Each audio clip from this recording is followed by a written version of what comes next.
Compañeros, buenos días. Esta es la presentación de el movimiento parabólico, tiro parabólico, sobre el cual trabajó mi grupo para esta área de ciencias de la naturaleza. El movimiento parabólico está compuesto por dos movimientos más, movimiento horizontal y movimiento vertical, por eso se le considera un movimiento bidimensional. Toma su nombre de la trayectoria que describe el objeto lanzado durante el vuelo. Se puede observar entonces que forma una parábola. Este movimiento se produce debido a que al ser lanzada con una velocidad inicial, esa velocidad se descompone en dos componentes, valga la redundancia, una vertical y otra horizontal. La componente vertical, al sufrir la acción de la gravedad, a medida que vaya avanzando hacia arriba, entonces vamos a notar que va a ir disminuyendo. Sin embargo, cuando este objeto lanzado alcance el punto máximo, entonces vamos a notar que ya la velocidad vertical habrá disminuido hasta cero, porque la acción de la gravedad irá influyendo sobre ella hasta convertirla a valor cero. Una vez empieza a caer, el proyectil empieza a ganar velocidad, pero ahora en el mismo sentido de la gravedad, de modo que su velocidad va aumentando hasta tocar tierra o impactar algún objeto que se encuentre en su trayectoria. La gravedad, pues lógicamente, pues tiene influencia en esta parte del movimiento. Por otro lado, también podemos notar que hay una componente horizontal de la velocidad. Esta componente horizontal no depende de la gravedad y por tanto se mantiene constante. De aquí que este movimiento entonces sea considerado un movimiento uniforme. Podemos notar entonces que la velocidad tiene dos componentes que se comportan de manera distinta, pero que juntas generan la trayectoria descrita por el móvil.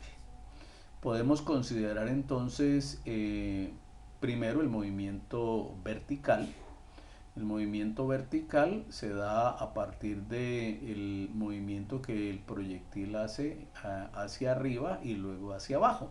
Y es un movimiento acelerado porque al ser la gravedad una aceleración, entonces ella determina el cambio de velocidad a medida que el tiempo va avanzando. Las ecuaciones que ven en pantalla son las ecuaciones que se utilizan para determinar la altura en un movimiento parabólico.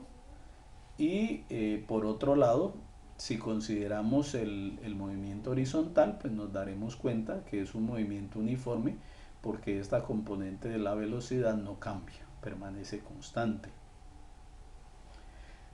Por otro lado, para poder analizar este tipo de movimientos debemos conocer la velocidad, debemos o podemos calcular la altura que tiene el dispositivo que vamos a utilizar, y el ángulo de lanzamiento. Si conocemos estos tres elementos, además de la gravedad, que es un valor constante, podremos encontrar el alcance o la altura máxima a la cual llega cuando es disparado, y también la distancia horizontal. A la distancia horizontal es a lo que se le denomina alcance. Podemos calcular también la altura máxima que el proyectil puede alcanzar, medida desde alguna superficie perpendicular al suelo. De manera que se considera que cuando el proyectil alcanza su máxima altura es porque la velocidad en y se ha convertido en cero, y este es un hecho importante para el cálculo de esa altura de la cual ya hablamos. Por otro lado, podemos encontrar los componentes de la velocidad utilizando las relaciones trigonométricas.